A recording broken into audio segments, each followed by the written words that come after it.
G'day viewers, Dr. Jason W. Morrison, theologist, New South Wales, Australia. We're going to look at some things that happen to women on the other side of the coin. It's not a Christian production, it's just a general look at community culture and what's happening in the minds and lives of women. You ready? Here we go. Here's the first clip, guys. The single mums. My daughter and I got into a huge argument. She's staying with her father, which I hope brings her comfort and the gentleness I couldn't give. So there's been some kind of behavioural problem with this mother.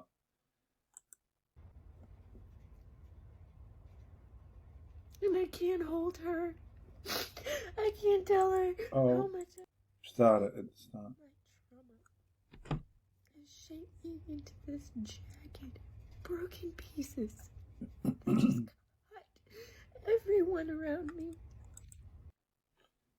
This is happening to a lot of women today, but you don't see behind closed doors. A lot of these single mothers are under extraordinary stress. They've put themselves in these situations. A lot of the time the men have failed them. Let's just be honest about it. Men are failing everywhere as well. But this is partly a consequence of the father not being in the home for all different sorts of reasons. So let's see what's happening here. It doesn't look, that's a terrible look, isn't it? She's got snot coming out of her nose and everything. It's not a good look.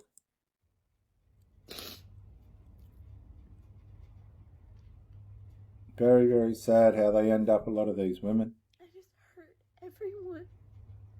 She admits she's hurt it. Person I was supposed to be there for. Okay, so obviously she's been negligent. She's hurt everyone. She's admitting this. She's let down the one person she was supposed to be there for, and that was the child. There's a lot of this going on, believe me. Because I couldn't overcome my pain, I caused her pain. And just listen for a minute, viewers. There's a lot of women in a lot of pain, and they're projecting this pain onto their children. And it's not right. I've got a son that he was the youngest. He seemed to be the punching bag out of the 5 kids we had. And I've heard terrible things said to him by his mum in the heat of the moment. And of course, sometimes it just gets to the point where they're not going to take anymore. And this is how these women end up. They are not dealing with their frustrations and situations and circumstances correctly. They're just not doing it. And this is how, behind closed doors, how they're ending up. You need to take notice of this. So now I sit in her empty room, and her smell is leaving. I just want to say, sometimes these children will gravitate back to the father. I know a lot of men panic at the thought of their children leaving, and there's good reason for that, but you've got to allow time to work its course. And a lot of the time, these children will seek out the father. Now, if the father's a respectable person, they'll stay with that person. But if they're not, these children can often end up in limbo, you know, between the two dysfunctional parents. They've got nowhere to go. And this is where identity gets lost. This is where this generation's starting to go down the tubes, because the people that are bringing these children into the world shouldn't be having them in the first place.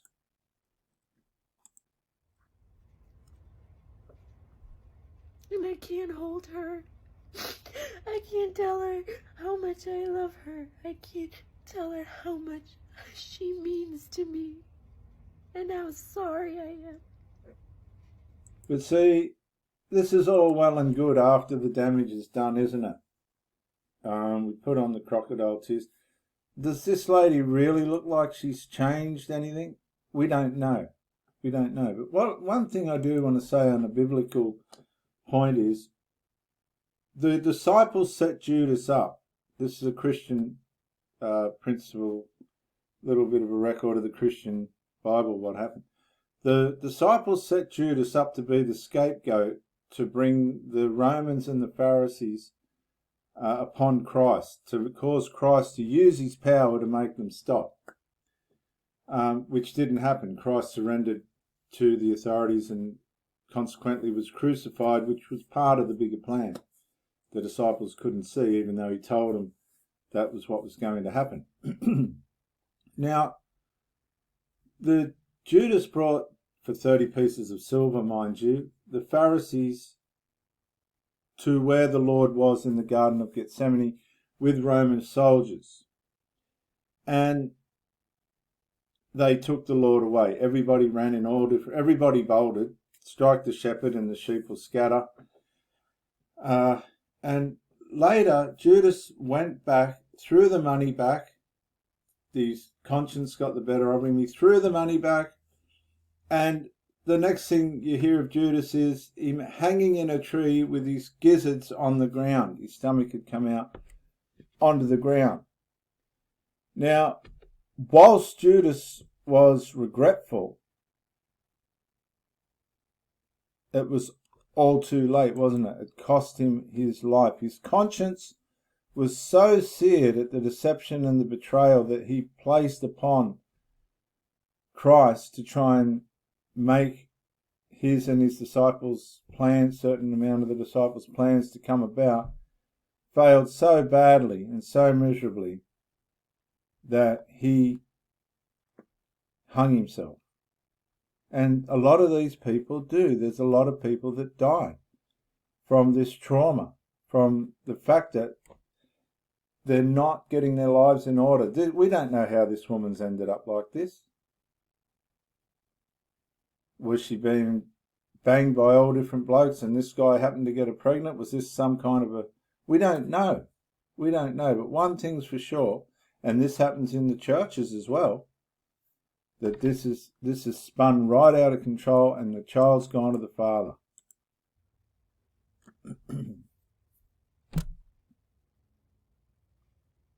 Quite a scene, isn't it? Quite a scene.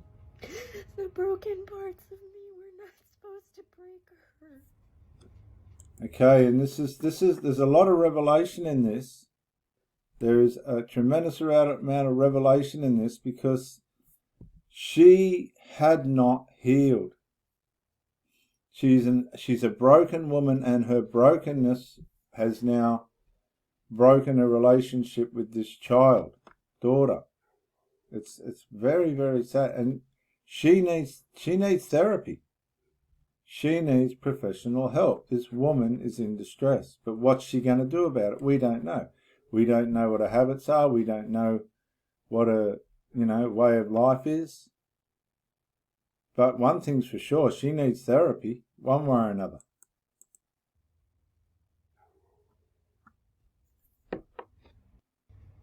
Okay, and that's the end of that. Guys, I'm just pulling these up as we go. I haven't seen this yet. Let's have a look at this one. I need help. I'm a single mum. I have a 15-year-old daughter. I'm struggling with her disrespect and the appropriate consequences regarding that. Let's have a look. Whoops, what's that mean? Oh. Q&A, just got this one.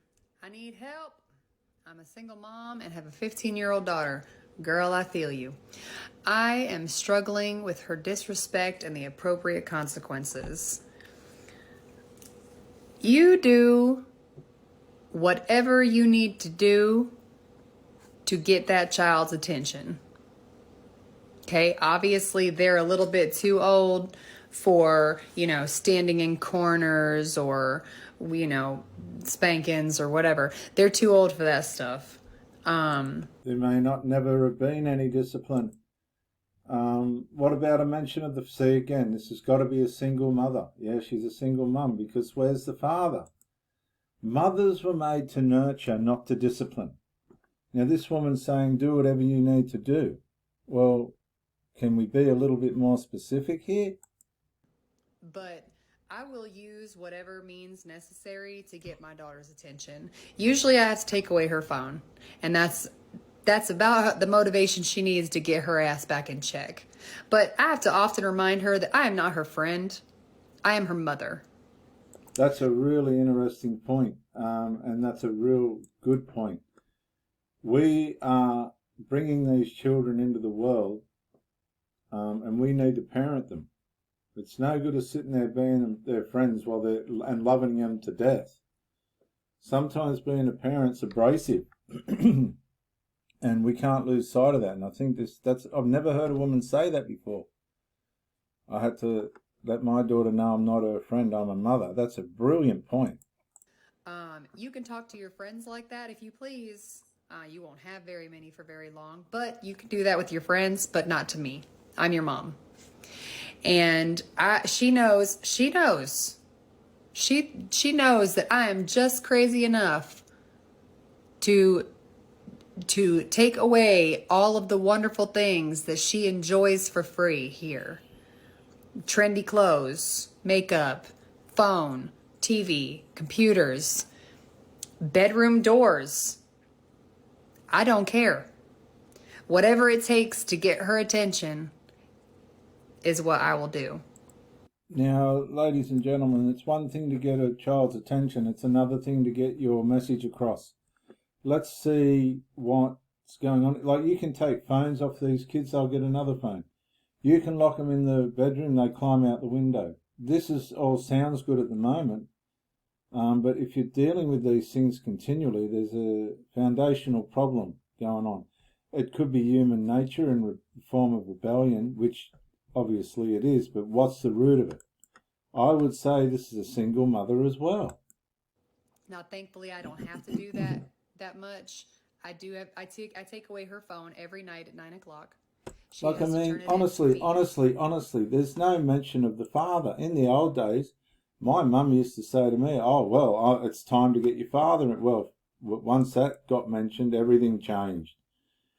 These women cannot be fathers to these children. It stays in my room. And that's because otherwise she'll stay up all night texting her friends and whatever, and then she won't go to bed. So she has to turn her phone in at 9 o'clock on the dot.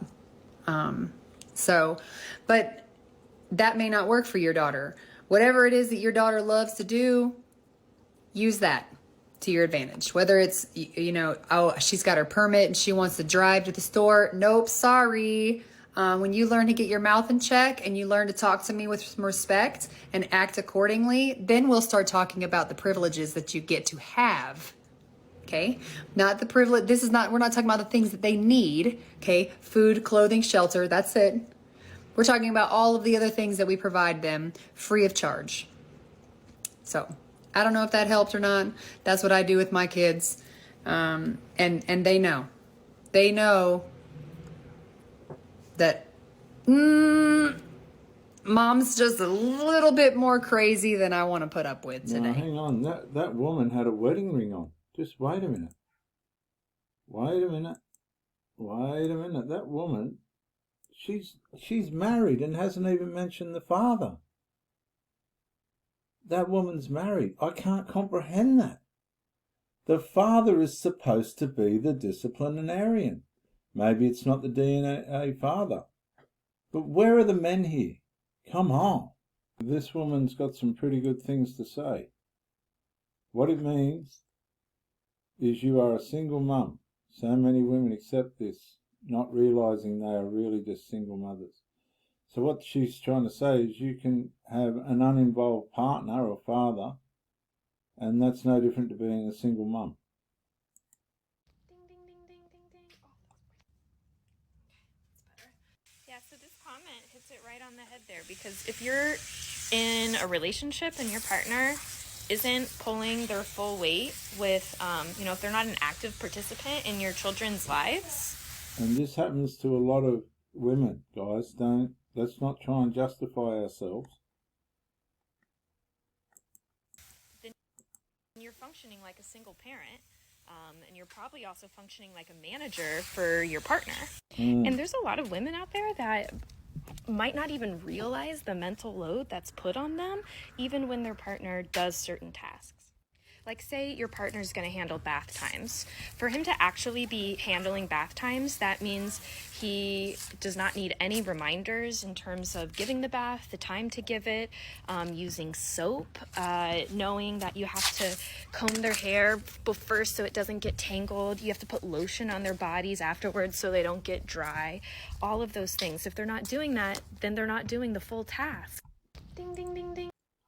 Ding, ding, ding, ding. So there you go, guys. It's not just all about the women and this sort of thing. There's uninvolved partners, male partners, that are, you know, not supporting these women the right way.